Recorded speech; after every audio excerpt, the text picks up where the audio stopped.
আচ্ছা, আমার অ্যাজাম্পশন হচ্ছে একটা ভয়ঙ্কর ডিজাস্টার হয়ে যেতে পারে বিরোধীদের। বিরোধী মানে আমি অলরেডি বিরোধী বলে ফেলছি। নির্বাচনী ডামাডোল যেটা, নির্বাচনী যুদ্ধ যেটা, সেটার মধ্যে ঢুকে গেছে আর কি দেশ। কিন্তু সেই জায়গায় এখনো কিছু মানুষ মানে আমাদেরকে প্রশ্ন করে, আপনাকেও নিশ্চয়ই এই প্রশ্নটা করে যে আসলে কি নির্বাচনটা হলে কি সুষ্ঠু হবে?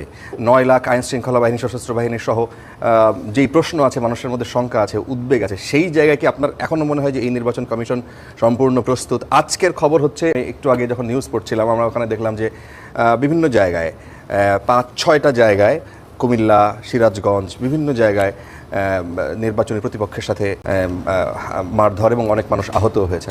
আপনার মনে হচ্ছে যে একটা সুষ্ঠু, শান্তিপূর্ণ, গ্রহণযোগ্য নির্বাচনের জন্য দেশ প্রস্তুত? আচ্ছা, প্রথমত বলি, নির্বাচন হবে কি সেটার পরিমাণ অনেক কমে গেছে 25 ডিসেম্বরের পর থেকে, যেদিন তারেক রহমান দেশে ফিরেছেন। ইনফ্যাক্ট এটা কম বেশি করেছিল ওসমান হাদির হত্যাকাণ্ডের পর, এটা আবার একটু চড়েছিল 25, এবং ব্রিলিয়ান্ট জনাব তারেক রহমান ওই দিনই ঘোষণা করেছিলেন যে উনি ফেরত আসছেন। সেটা বেশ খানিকটা পরিস্থিতি শান্ত করল। আর উনি ফিরে আসার আগ পর্যন্ত সবাই আবার বলছে আদৌ কি আসবেন, আসলে দেখা যাবে। যখন চলে আসলেন সেদিন থেকে এটা কমলো, আর এখন আমাদের আলটিমেটলি সব প্রচারণা শুরু হয়ে গেছে। আমি মনে করি না এই প্রশ্নটা ইদানিং আমি আর খুব একটা ফেস করছি না। কিন্তু অন্য প্রশ্নটা, নির্বাচন কেমন হবে, গ্রহণযোগ্য নির্বাচন হবে কিনা, মানে ডক্টর ইউনূসের সাথে দ্বিমত করে উনি বাংলাদেশের ইতিহাসে শ্রেষ্ঠ নির্বাচন হবে বলছেন। এটা শ্রেষ্ঠ নির্বাচন হচ্ছে না ফর শিওর, কিন্তু নির্বাচন গ্রহণযোগ্য হবে। আপনি যেসব সংঘাতের কথা বলছেন, এটা গণ অভ্যুত্থান পরবর্তী দেশে নির্বাচনের আগে বা এর মাঝামাঝি সময় যে পরিমাণ সংঘাত হবার কথা ছিল, আমাদের তো সংঘাত কিন্তু হয়নি।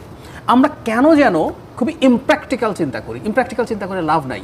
ধরুন আমরা মধ্যপ্রাচ্যে কি হলো, আরব স্প্রিংয়ে কয়েকটা দেশে গৃহযুদ্ধ শুরু হয়ে গেছে, 4টা দেশে সরিয়ে রাখে। নির্বাচন হয়েছে 2টোতে, ইজিপ্ট এবং তিউনিসিয়াতে। সেটা যদি বলি, তার আগ পর্যন্ত সবার মধ্যে যে পরিস্থিতি হয়েছে, বাংলাদেশ মাচ বেটার পারফর্ম করেছে। সংঘাত হবে, মারামারি হবে, আনএক্সপেক্টেডলি, আমরা কোনোভাবে চাই না, প্রত্যেকটা জীবন মূল্যবান, কিছু মানুষ মারাও যেতে পারে। ভারত এত বছর গণতন্ত্রের চর্চা করে আনইন্টারাপ্টেড।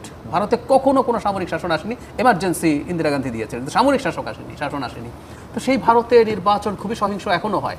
সমর্থন করছি না, কিন্তু এগুলো এক ধরনের প্রবণতা। সুতরাং কিছু সহিংসতা হলেই খারাপ হবে আমি তা মনে করি না। কিন্তু এই নির্বাচনটা কেন ভালো হবে সেটা আমি বলতে চাই। নির্বাচন কমিশন বা সরকার, মানে আইন শৃঙ্খলা রক্ষাকারী বাহিনী, প্রশাসন যে যথেষ্ট প্রস্তুত আছে ট্যাকেল করার জন্য, আমার কাছে আসলে মনে হয় না। তবে যথেষ্ট পরিমাণ সেনাবাহিনীর সদস্য থাকবে এবং এই নির্বাচনটা সেনাবাহিনীর জন্য একটা প্রেস্টিজ ইস্যু, তার চাইতেও জরুরি কথা। এবার একটু বলি, এটা নিয়ে কেউ পাল্টা প্রশ্নই করতে পারেন, আপনি কিভাবে বুঝলেন? সেটা হচ্ছে বিএনপি নির্বাচনে জিততে যাচ্ছে। আচ্ছা, জিজ্ঞেস করতে পারেন কেন আমি ওই আলোচনা এখন, এটা কি আপনার মত? এটা আমার মত। আচ্ছা, এখন এটা আমার মত হওয়াতে কি হয়েছে সেটা বলি। এরকম একটা নিশ্চিত বিজয়, ইফ আই এম কারেক্ট, আপনি ডিবেট করতে পারেন, আমি ভুলও প্রমাণিত হতে পারি, কিন্তু আমার মনে হচ্ছে যে দলটার সামনে আছে সেই দলটা মার খেয়ে হলেও, উস্কানি সহ্য করে হলেও সংঘাতে খুব বেশি জড়াবে না। আপনি খেয়াল করবেন 5 আগস্ট পরবর্তী সময়ে বিএনপি এটা করেছে সাধারণ ছাত্রের নামে। এটা কারা আমরা জানি। জনাব তারেক রহমানের বিরুদ্ধে কুৎসিততম স্লোগান দেওয়া হয়েছে, বাংলাদেশের ইতিহাসে এমন স্লোগান দেয়নি। ছাত্রদল আগের অবস্থা হলে ছাত্রদল এগুলোর বিরুদ্ধে দাঁড়িয়ে যেতে পারতো, সংঘাত হতে পারতো। আপনি দেখবেন এগুলো ছাড় দেওয়া হয়েছে, এবং রাজশাহীতে তার ব্যানার ছেড়া অনেক বিশ্ববিদ্যালয়, একদম তাই। অনেক ক্ষেত্রে মানে বিএনপির সে চাইলে করতে পারতো, কিন্তু ওই যে সে একটা নিশ্চিত বিজয় তার সামনে আছে, এটাকে সে কোনোভাবেই আসলে প্রশ্নবিদ্ধ করতে চায় বলে মনে হয় না। সেই কারণেই আমি মনে করি ইনকেপেবিলিটি আছে আইন শৃঙ্খলা রক্ষাকারী বাহিনীর, তারপরে নির্বাচন কমিশনের, কিন্তু বিএনপি সর্বোচ্চ সংযম দেখাবে এবং আমি আশা করি জামায়াতও সেই পরিমাণ সংযম তারা আসলে দেখানোর চেষ্টা করবেন, কারণ জামাত বিএনপির সাথে সমানে সমানে ফাইট করতে পারবে। আমি সংঘাতের প্রশ্নে বলছি। আপনি বলছেন যে নিশ্চিত, আপনার অ্যাজাম্পশন কি যে কত সিট পাইতে পারে? আচ্ছা, আমার অ্যাজাম্পশন হচ্ছে একটা ভয়ঙ্কর ডিজাস্টার পারে বিরোধীদের। বিরোধী মানে আমি অলরেডি বিরোধী বলে ফেলছি। কেন হতে পারে বলি। বাংলাদেশের নিয়ম হচ্ছে, এটা ভালো খারাপ ইজ এ ডিফারেন্ট ডিবেট, প্রবণতা বলছি। অনেক সিটে তো কিছু আছে নিশ্চিত সিট, জামাতের অল্প কিছু আছে, বিএনপির অনেক আছে। কিছু আছে সুইং ভোটার্স থাকে, তারা ডিসাইড করে, দুই পক্ষ বেশ কাছাকাছি। বাংলাদেশের প্রবণতা হচ্ছে, কখনো যদি জানা যায় বা শেষ মুহূর্তে জানা যায়, আগে হচ্ছে শেষ মুহূর্তে একটা ফ্লো তৈরি হতো যে এই দল ক্ষমতায় আসছে, এবার এটা অনেক আগে জানা গেছে। তাতে কি হয়, সুইং ভোটারদের প্রবণতা হচ্ছে সরকারি দলের এমপি নির্বাচন করা। ধরে নিলাম কোন একটা সিটে মনে করছেন সুইং ভোটাররা যে না, জামাতের প্রার্থী বিএনপির প্রার্থীর চেয়ে বেটার মনে করছেন, কিন্তু উনি যদি বুঝে যান বিএনপি ক্ষমতায় আসছে, ওনার মনে হবে কি আমার জেতা পার্টির এমপি লাগবে, কারণ উনি আমার এলাকায় বেশি উন্নয়ন করতে পারবেন। আমরা এমপির কাছে কিন্তু উন্নয়ন চাই, এমপির কাছে উন্নয়ন চাওয়ার কথা ছিল না, ওইটা আরেক পলিসি ডিবেট, আমরা ওইদিকে যাচ্ছি না।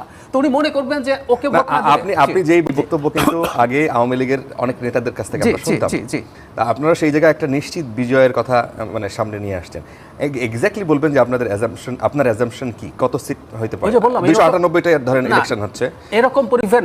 এখানে একটা প্রশ্ন আছে, বিএনপির স্বতন্ত্র আছে, জি। তো সম্ভবত 79টা সিটে আছে, জি। এর মধ্যে আবার ক্যান্ডিডেট বেশি, মানে একাধিক বিদ্রোহী, সদস্য জি। আছে, বিদ্রোহী Right. যারা আছে এরা কিছু সিট পাবে, এবং দুইয়ের ফাইটে জামাত কিছু সিটে বাড়বে। তারপরে ইভেন বিএনপি 250-র কাছাকাছিও চলে যেতে পারে যদি ওই জোয়ারটা হয়। 250 ওই জোয়ারটা যদি হয়, আর তাহলে জামাত কত হবে? আর ওই জোয়ারটা যদি না হয়, ওই জোয়ারটা হয় বিএনপি 200 খুব কমফোর্টেবলি ক্রস করবে। আচ্ছা, তাহলে জামাত ওই জোয়ার যেটার কথা বললাম যে জেতা দলের এমপিকে নির্বাচিত করো, সেটা যদি হয় লিবারেলি, আমি যদি চিন্তা করি জামাত এনসিপি জোট 50 পর্যন্ত যেতেও পারে। 50? আর যদি ওই ফ্লোটা তৈরি হয়, তা আরো অনেক কম সিট পাওয়ার সম্ভাবনা আছে বলে আমার মনে হয়। আচ্ছা, তাহলে জামাত হবে বিরোধী দল, জামাত এনসিপি প্রধান জোট, বিরোধী দল জামাত হবে। এনসিপি জোট 50 সিটস পায় এই নির্বাচনে, এটা তাদের রাজনীতির জন্য খুবই পজিটিভ। অনেকে না মানে এই যে একটা হাইপ তুলছে, এই হাইপেরও কারণ আছে, এই হাইপটা তারা তুলছে ওই কারণে যারা সুইং ভোটার আছে তাকে এটা বোঝানো আমি কিন্তু ক্ষমতায় চলে যাবো, সুতরাং আমাকে ভোট দাও, রাইট। এই হাইপটা